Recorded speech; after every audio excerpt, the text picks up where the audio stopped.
Minha lição de casa, como vocês devem ter visto na internet, é tratar aqui das duas cartas de Paulo aos Coríntios. É, só que eu vou manobrar a coisa um pouquinho.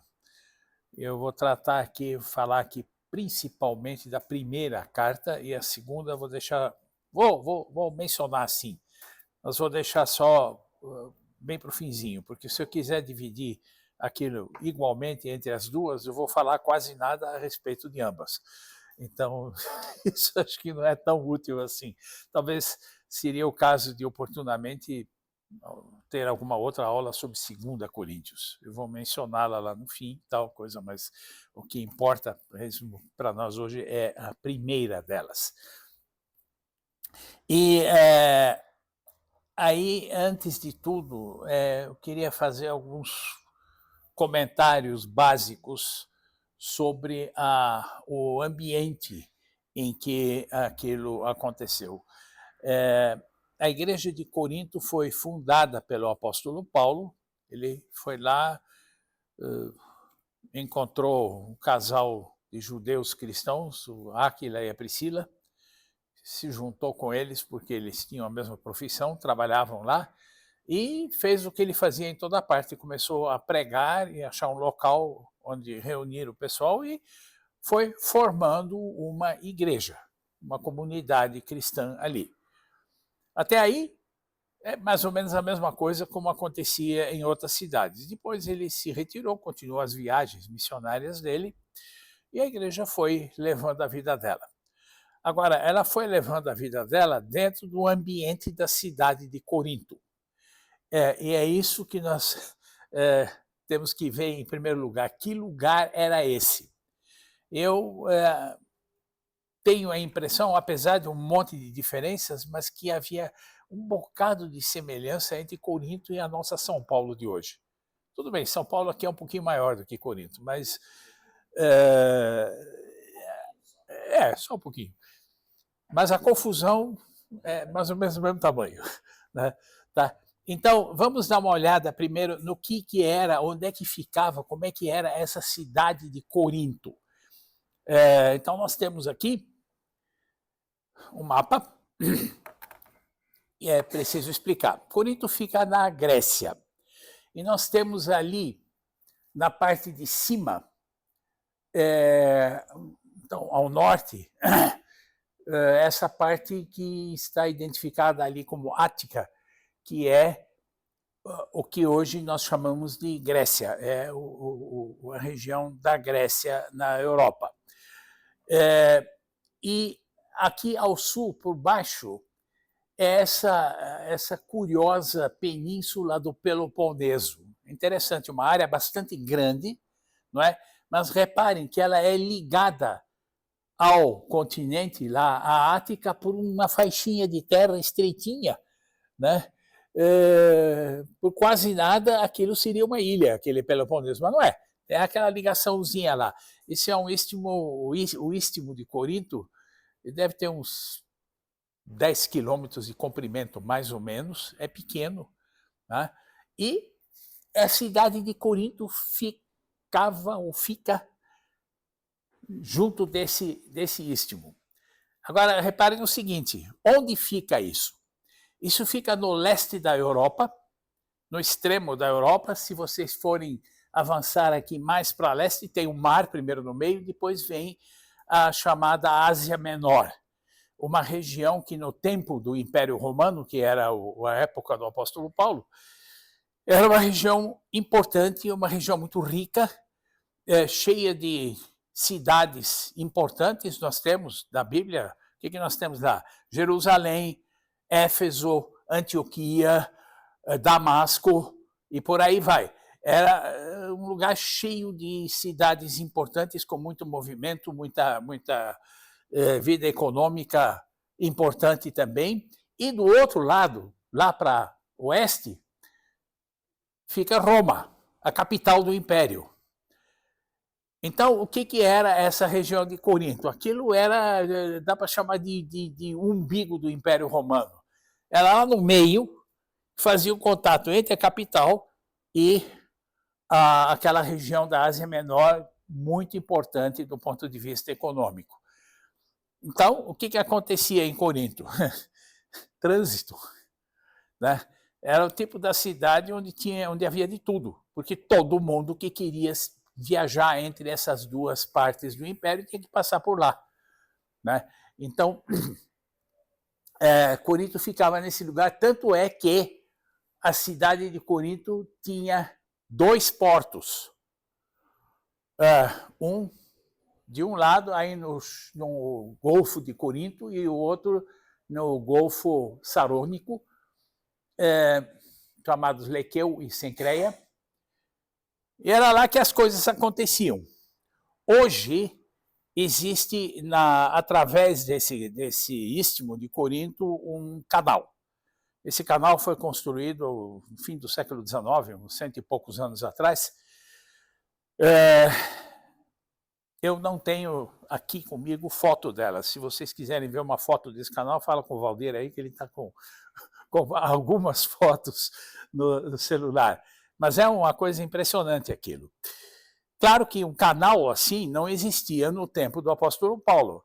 E é interessante que o trânsito de navios de um lado para o outro era tão importante que o pessoal chegou a construir, naquele tempo, chegou a construir uma... não sei bem como chamar aquilo, de estrada, de um caminho, uma via de ligação por onde eles arrastavam os navios. O navio chegava num porto, era tirado da água. Lembra que naquele tempo os navios eram pequenos, né? Pequenos, de madeira, eram leves. Tirava, arrastavam o navio até o outro e botavam na água de novo. Valia a pena fazer todo esse esforço, de tão importante que o negócio era. Agora vocês... Eu disse que isso era parecido com São Paulo. Bom, São Paulo não tem porto. Não tem porto, mas tem aeroporto e tem um bocado de movimentação de gente de tudo quanto é lugar também. Imagine o povo que morava lá. Tinha de tudo, né? Era uma mistura de gente com todas as consequências que aquilo trazia. Então essa é, assim, grosso modo, uma imagem daquela cidade de Corinto. Agora vem aqui um pouquinho de repetição do que eu acabei de dizer, para vocês enxergarem. Como é que era a cidade e o povo? Era um centro comercial com 2 portos, isso eu acabei de falar. Era uma cidade nova, tinha mais ou menos 110 anos no tempo do Novo Testamento. Na verdade, existia uma Corinto bem antiga ali. Só que, a certa altura, os romanos chegaram lá, guerrearam contra aquela cidade, destruíram completamente, devastaram o local, não sobrou nada. E depois de algum tempo, então, o Júlio César, o famoso ditador de Roma, resolveu reconstruir a cidade. Reconstruiu e transformou aquilo numa cidade de caráter romano, que é, então, essa Corinto de que nós estamos falando. Isso 110 anos antes, mais ou menos, do tempo do Novo Testamento. Era uma cidade relativamente nova, que não tinha grandes tradições. Resultado, tudo quanto era povo que aparecia por lá, não tinha em que se basear, fazia o que bem entendia, cada um do seu jeito. Podem imaginar a confusão que devia ser aquilo, né? População mista aí, romanos, gregos, judeus, orientais, soldados, escravos, mercadores, tinha de tudo. Tá? Religião. Os deuses gregos, formalmente, já que aquilo ficava na Grécia, e os deuses gregos, os maiores deles, eram pelo menos uma dúzia, né? Fora os satélites deles. E outros. Cada povo trazia o seu deusinho para lá também. Então, mais confusão. E o que era bem característico de lá era o famoso templo de Afrodite. Afrodite é a deusa do amor dos gregos. E consta, dizem, que naquele templo havia 1000 sacerdotisas de Afrodite. e que prestavam culto a Afrodite, a deusa do amor. Então vocês podem imaginar o estilo daquele culto, né? Dá para ter uma ideia mais ou menos do que era aquilo. Era uma coisa grande e a Terra era famosa por causa disso. Que mais? Ainda de religião, filosofias, mistérios, judaísmo, um pouco de tudo.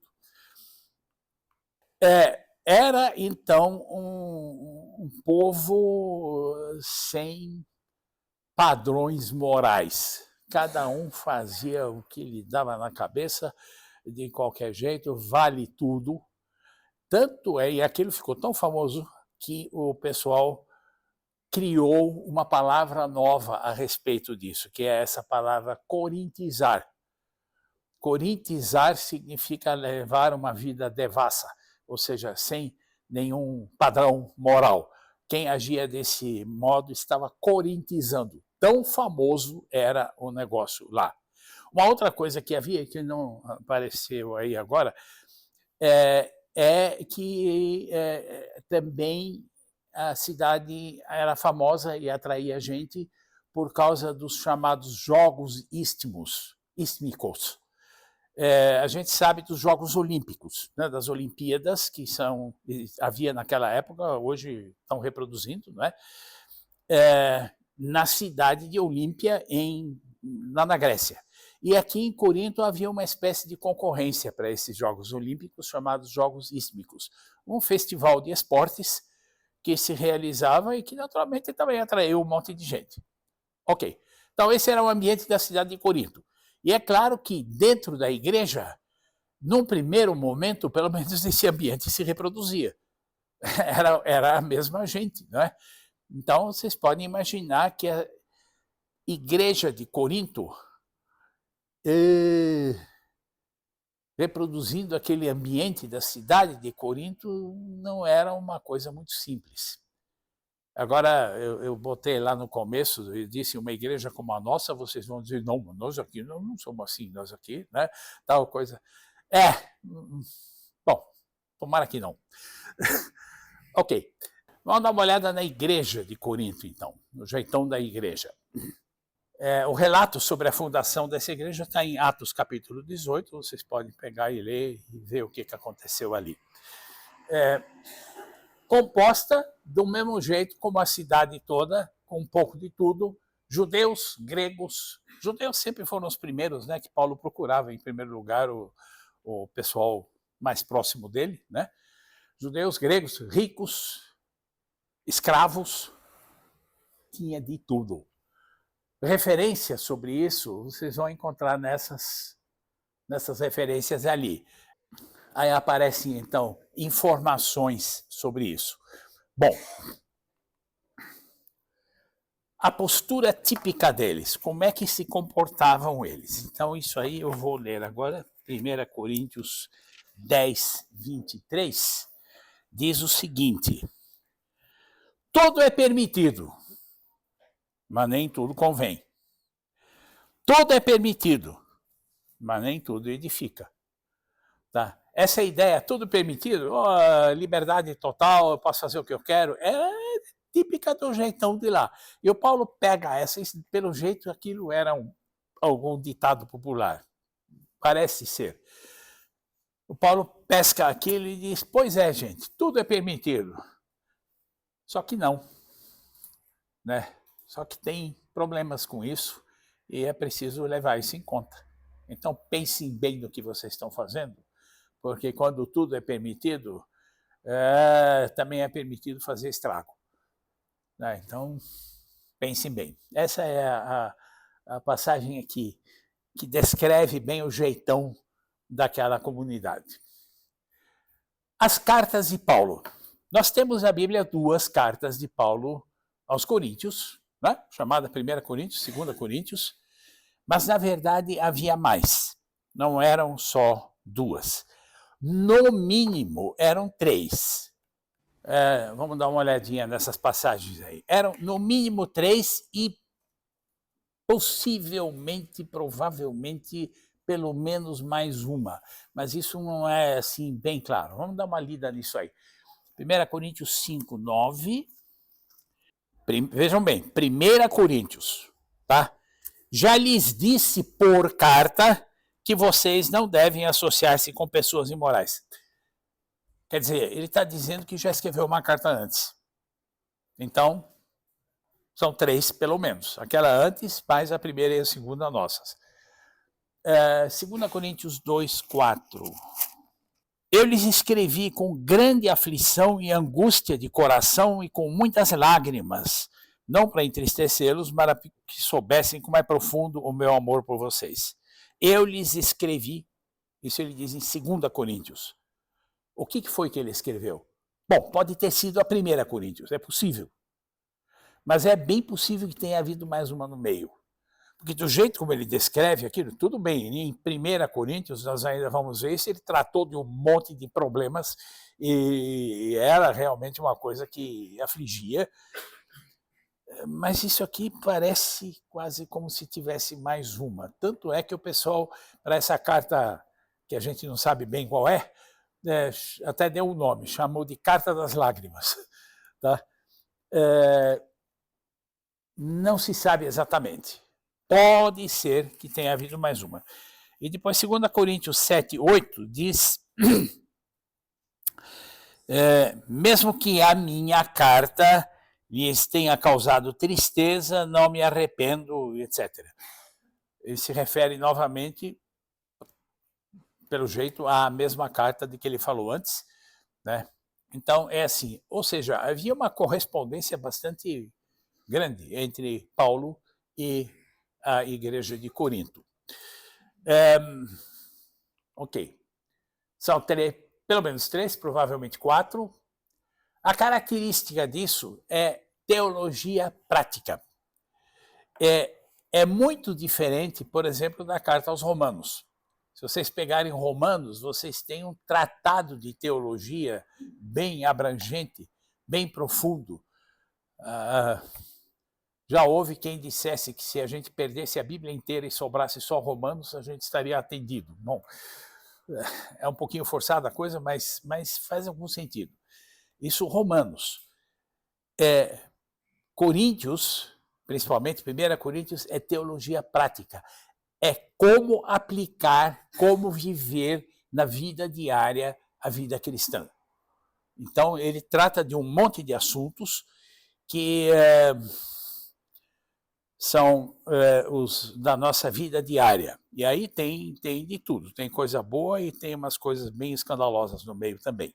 Vamos dar uma olhada nisso. A posição de Paulo.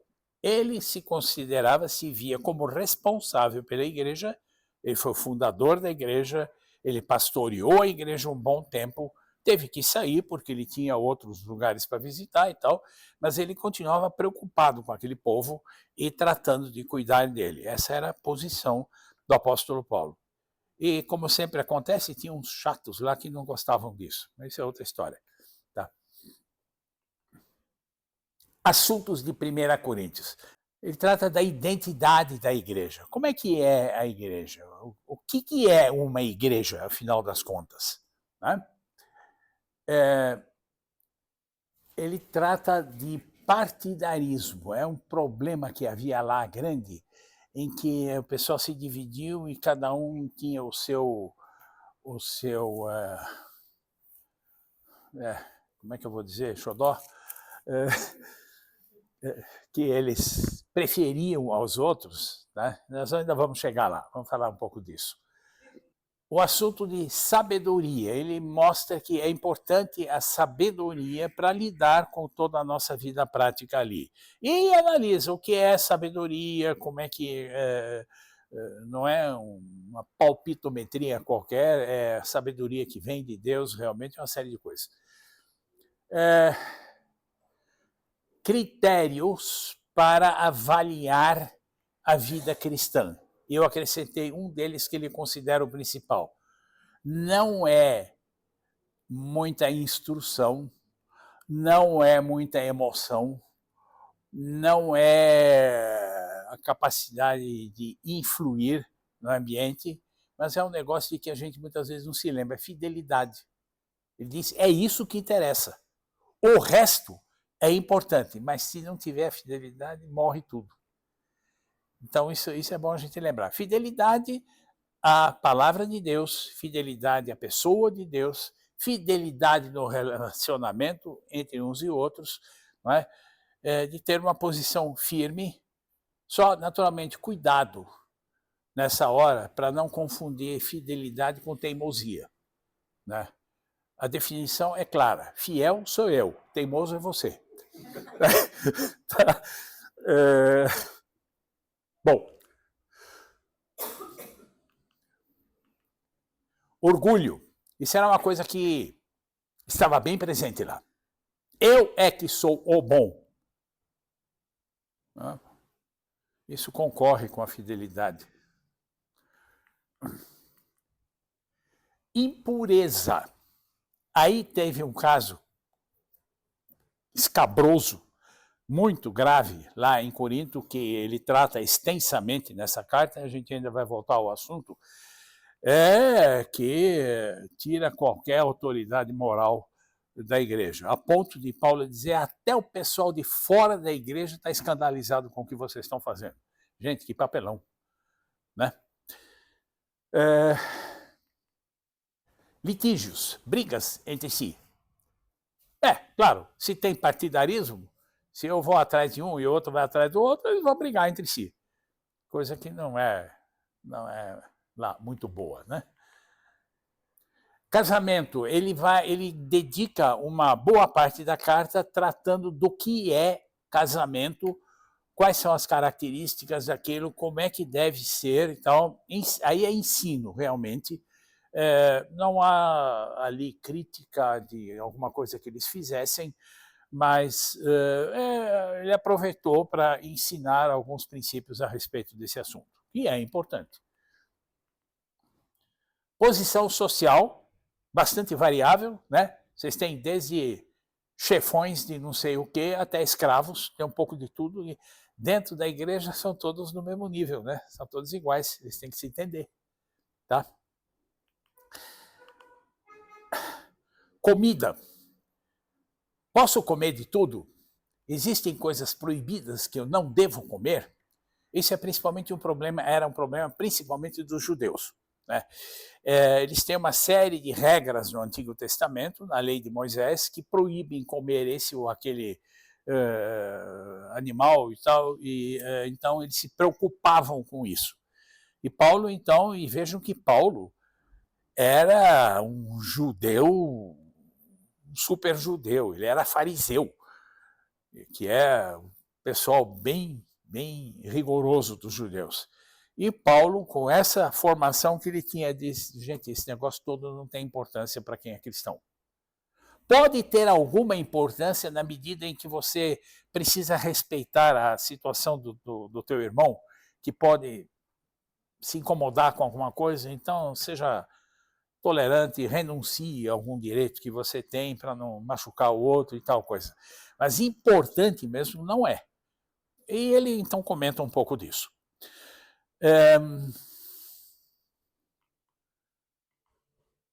Relações humanas. Ok, isso meio que resume quase tudo, né? Como é que eu vou tratar com o meu semelhante, com o meu irmão, tal coisa.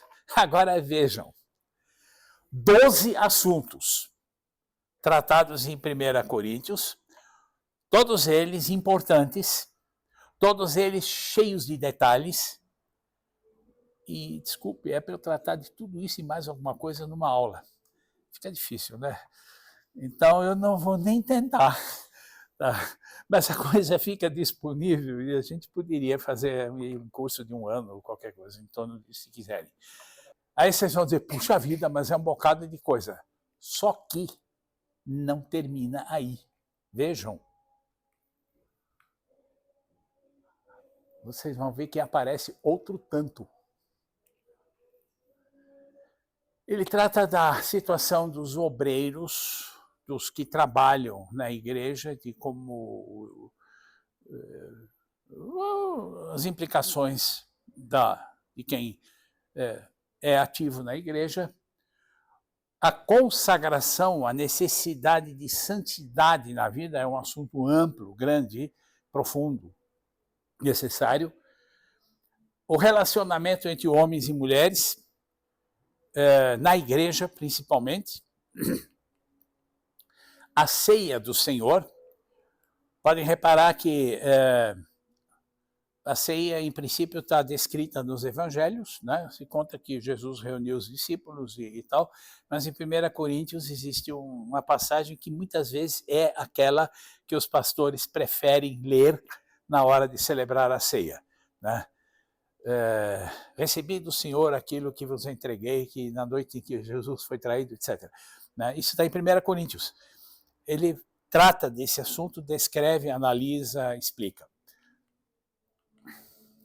Dons espirituais. Olha, é um assunto muito importante. Isto merece um curso inteiro para cada um de nós descobrir o seu dom. Aí, algumas palavrinhas só sobre isso.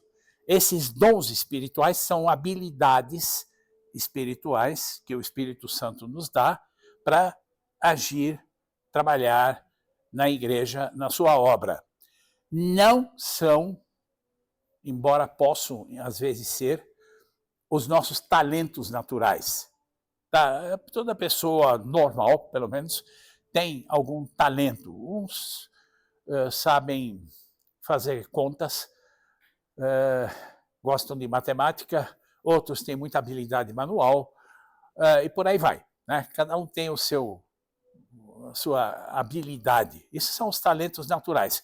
Esses talentos, o Espírito Santo, naturalmente, pode lançar a mão deles e transformar aquilo num dom para ser usado na igreja. Pode, mas não necessariamente. Os dons podem ser outros, que a pessoa tem, então, para prestar serviço e ser útil na igreja. Eu não vou entrar agora na lista deles, mas vale a pena ler e tentar descobrir o meu dom qual é, porque há uma promessa lá que todos têm pelo menos um deles. Qual é o meu? O que eu devo fazer? Como é que eu devo agir dentro da igreja? A estrutura da igreja, como é que a igreja é composta? Ela tem um chefão e um monte de gente que obedece? Ou é diferente? Como é que é a composição de uma igreja? Cargos e funções. Isso tem a ver com os dons, naturalmente, e é bom que o cargo e a função corresponda ao dom da pessoa, porque senão ela não vai fazer nada que presta, né? As tarefas, as responsabilidades que cada um tem dentro da igreja. Aí o mais importante deles, o amor. Famosíssimo capítulo 13 de 1 Coríntios, se eu falasse as línguas dos homens e dos anjos e não tivesse amor e tal. É o aspecto mais importante, tanto que Paulo fecha esse capítulo 13 dizendo: todas essas coisas vão passar, mas o amor permanece. Né? E esse amor, gente, por favor, não é um sentimentozinho doce. Esse amor é um grande poder de Deus para ser exercido. E é interessante que ele é voluntário. Você ama se você quiser amar. Você precisa dizer sim, eu quero. E então exerce. Isso aí merece também um estudo maior. Mas é o aspecto mais importante de tudo aquilo.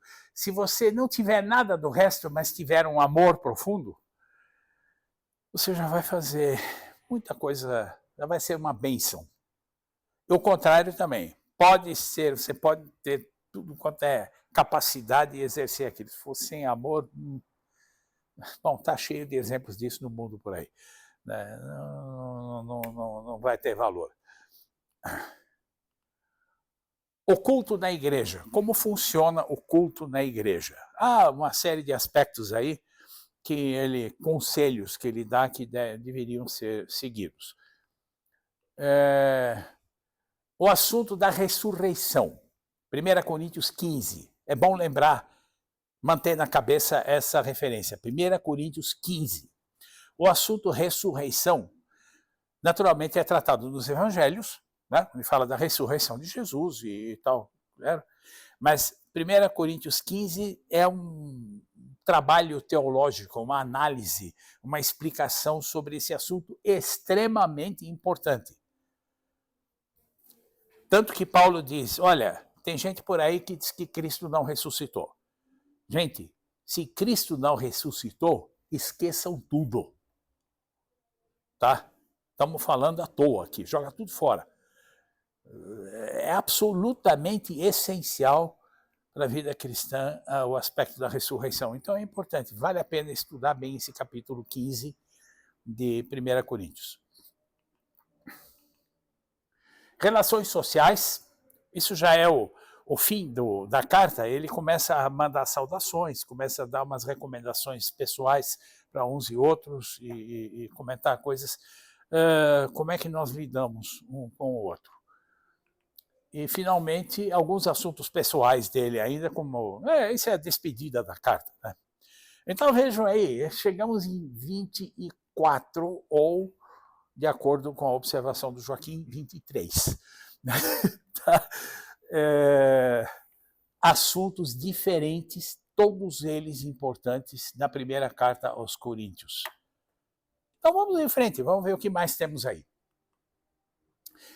As implicações que isso tem. Onde é que isso mexe com a gente? Mexe na nossa vida pessoal, mexe na igreja e mexe na sociedade. Nós temos que ter isso em mente, né? A minha vida pessoal tem que estar em ordem. Isso precisa se refletir na igreja para que nós possamos juntos, como igreja, ter algum significado onde nós estamos e vai se refletir na sociedade. E aí tem aquele exemplo triste, negativo da própria igreja de Corinto, que Paulo analisa e comenta no capítulo 5, de um caso de imoralidade tremendamente escandaloso, em que Paulo diz, gente, até o pessoal de fora sabe disso com minhas palavras agora, torce o nariz para vocês, né? E vocês estão aí convivendo com esse negócio. Então, isso a sociedade tem que enxergar em nós alguma luz que vem de Deus e não alguma outra coisa, né? Quais são os instrumentos usados para isso? A sabedoria de Deus, bem entendido, não o meu palpite, a sabedoria de Deus, e a Bíblia está cheia de ensinamentos a respeito dessa sabedoria, tá? Além de aparecer isso no Novo Testamento uma porção de vezes, vocês podem ler Provérbios, Eclesiastes e tal, vocês vão achar muita coisa sobre isso. Né? A obra de Deus, o trabalho que a igreja e a pessoa realiza. Né? O nosso empenho, nossa dedicação, novamente enfatizando qual é o motivo do nosso empenho. Se for o amor, ótimo. Se for minha teimosia, for o meu orgulho, for... aí não dá, né? Tá? Então isso é preciso analisar. O amor, já comentamos.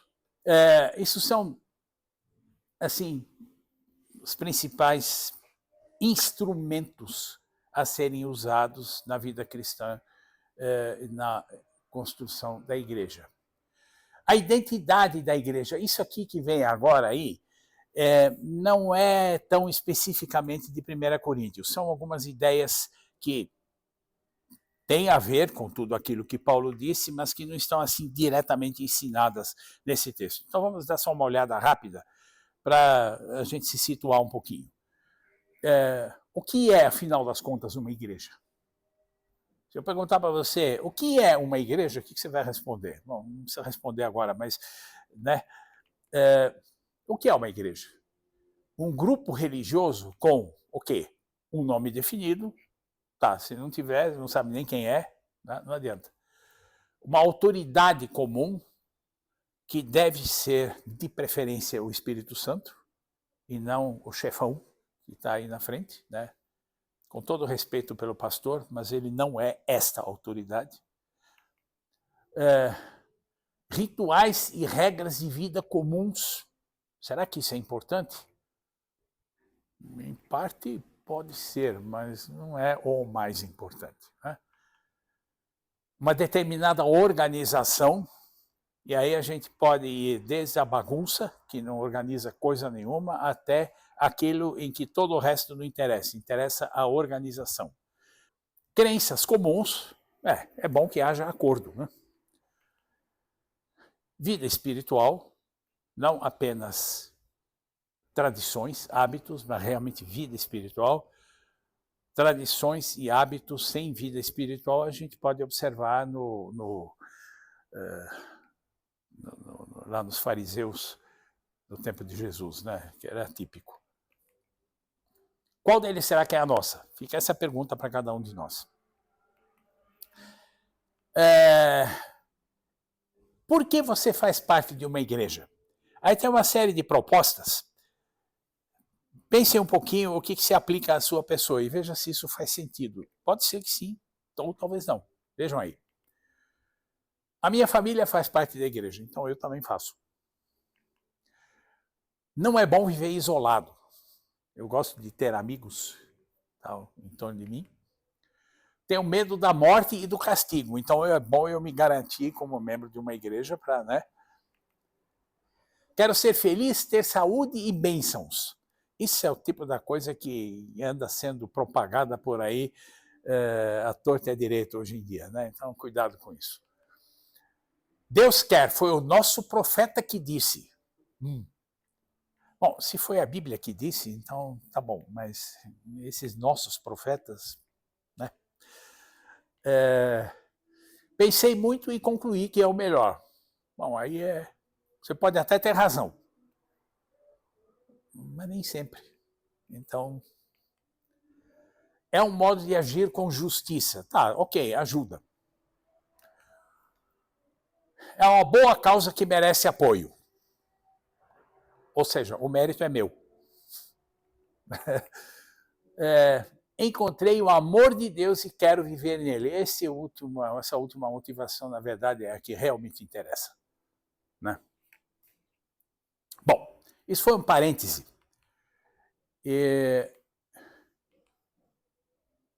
Como é que a igreja é identificada? Pela santificação em Cristo. A pessoa vive em função da sua comunhão com Cristo. O chamamento, que você está aí porque recebeu da parte de Deus um chamamento para estar ali.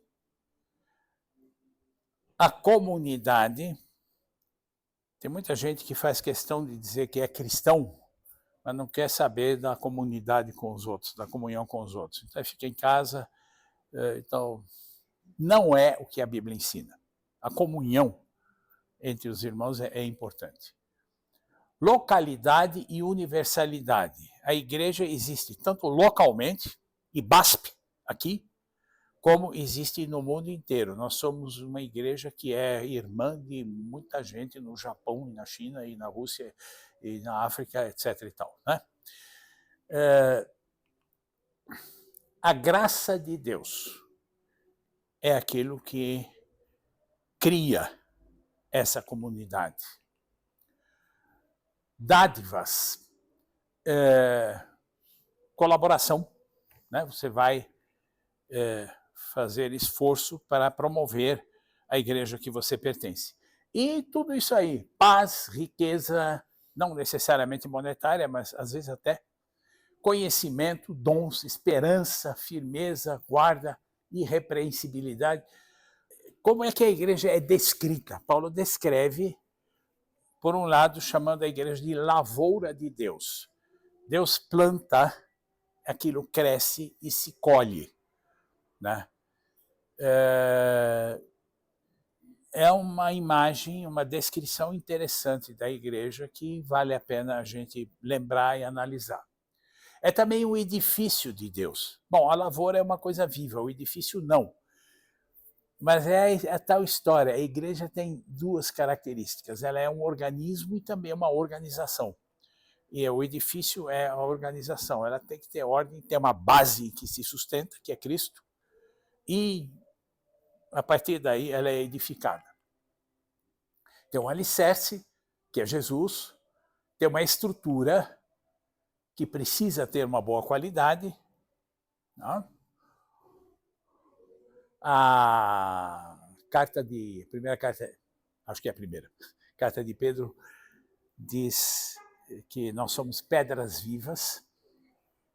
Imagina um tijolo vivo, né? Nós somos construídos assim, construídos, juntados, né?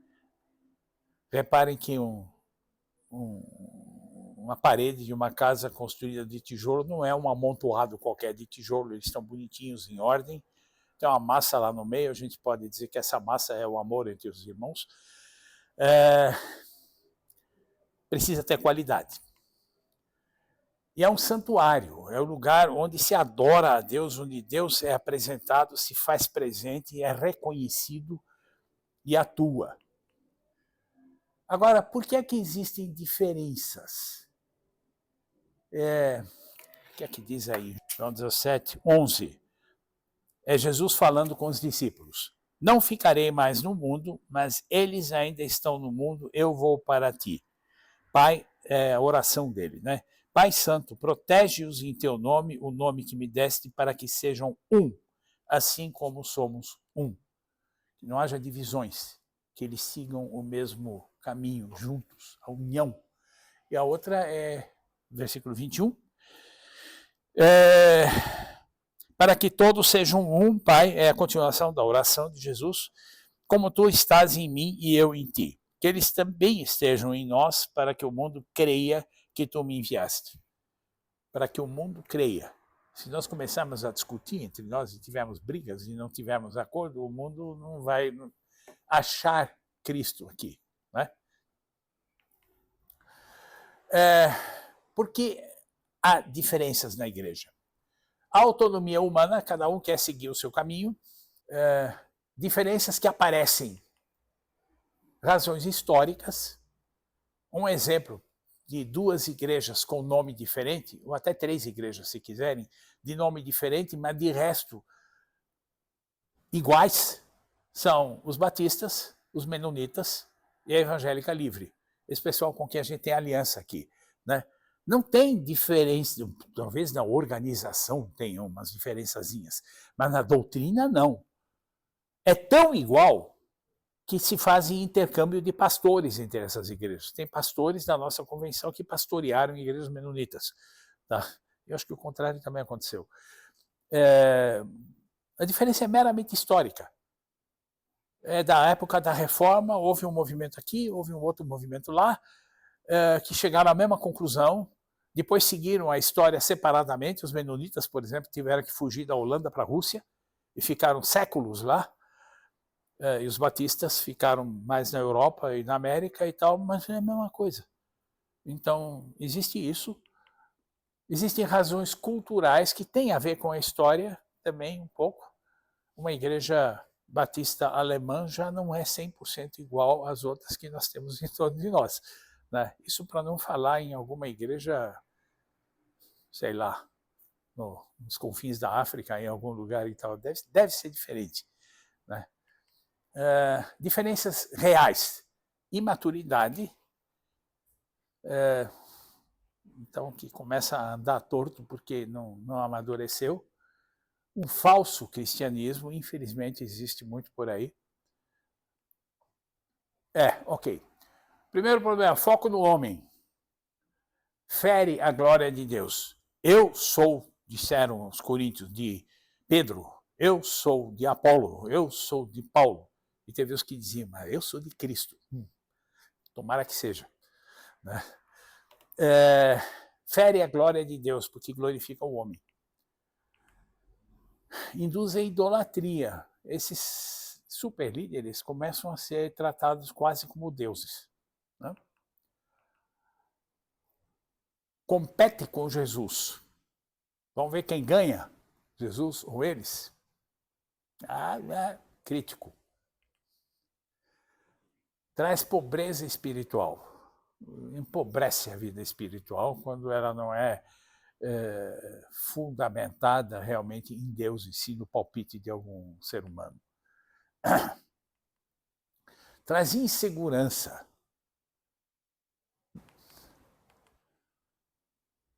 E faz diferenças entre quem na verdade é igual.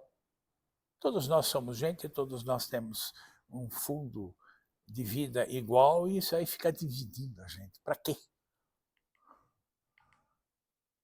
Rouba a liberdade, porque você passa a depender do palpite de algum homem. E fere o corpo de Cristo. Claro, se a igreja é um corpo orgânico, que é o que Paulo descreve muito bem aqui em 1 Coríntios, e começa a dividir esse corpo, bom, corta uma mão, joga ela longe, corta um pé, joga para o outro lado, então, divide e acaba com o corpo, né? E destrói a igreja, claro, como resultado por fim. Quem eram eles? Pedro, o grande líder, o que era o primeiro a falar, o que todo mundo usava como referência, né? Apolo, que era um erudito, um filósofo, que ensinou muita coisa boa para eles e impressionava pelo conhecimento dele, pela cultura dele. Muita gente, então, ia atrás dele, acho que contra a vontade dele, mas ia atrás. E Paulo, que era o fundador da igreja de Corinto e era a referência direta para eles lá. Problema de foco em conceitos. Pedro representava a tradição, era o autêntico, era o discípulo que mais próximo estava de Jesus. Então, erudição, conhecimento, oratória, o Apolo. E Paulo, familiaridade, emoções, todo mundo conhecia, passaram muito tempo juntos. Tal. Outros, pode haver. Compreensão ruim de Cristo, orgulho, desprezo dos outros, divisão, diz aí, pior na vertical, não só na horizontal. Quando a gente não tem uma relação sadia com Cristo, o relacionamento horizontal é com os irmãos. Nós já vimos que a coisa quebra, não funciona, mas na vertical, na relação com Deus, também quebra. Isso é muito grave, né? A cruz de Cristo, a comunhão em Cristo e a união de toda a igreja é aquilo que deveria ser, que precisa ser cultivado. É a referência. Se isso não existir, não estiver claro, a coisa fica duvidosa. Quais são os efeitos? Da vida pessoal, agora, os efeitos da divisão, né? A vida pessoal empobrece, prejudica a comunhão. Não vou ler as referências agora, porque o tempo está correndo, né? Destrói a paz, há brigas. Debilita, fere, traz sofrimento. Destrói a comunidade, é a anti-igreja, é tudo menos a igreja como ela deveria ser. Aí tem uma referência em Juízes e o seu contexto. Isso é até interessante dar uma olhadinha o que diz aí. Juízes 7:22, porque é lá no Velho Testamento e a coisa já acontecia naquele tempo. Juízes 7:22. Os israelitas disseram a Gideão: reine sobre nós, você, seu filho e seu neto, pois você nos libertou das mãos de Midian. Opa! A resposta do Gideão: não reinarei sobre vós, respondeu-lhes Gideão, nem meu filho reinará sobre vocês, o Senhor reinará sobre vocês. Ufa, ele reagiu da maneira certa, né? Mas é a tal história. Na sociedade trai a missão da igreja, é um mau testemunho. A sociedade vê aquilo e não consegue mais levar a igreja a sério. Ah, bando de confusão. Né? Conclusões. A igreja é uma só. O foco da igreja é Cristo, não outra coisa. A cruz de Cristo é a chave. A comunhão constitui a natureza da igreja. É por aí que a gente reconhece a autenticidade dela. E uma frasezinha aí, que não está na Bíblia, mas que é interessante. Líderes humanos dividem para serem servidos pelos outros. Cristo nos une para nós servirmos ao próximo. E 2 Coríntios. Esses são assim os assuntos principais. 2 Coríntios é uma carta muito mais pessoal. Ele trata do relacionamento pessoal dele com a igreja em Corinto. Não é tanto ensino teológico e tal, é realmente as questões que ele tinha que tratar com os coríntios. Então, tribulação e consolo, o sofrimento que ele passou, relações e credenciais, estava ameaçado de não ser levado a sério, então ele precisa explicar isso, a humildade pessoal, apontando para Cristo e não para si mesmo, a esperança, o problema da associação com descrentes, né? E a prática, ele trata de contribuições lá, estavam levantando uma coleta para os pobres da igreja de Jerusalém, ele trata de aspectos práticos daquela coleta e tal. E a nossa postura como cristãos.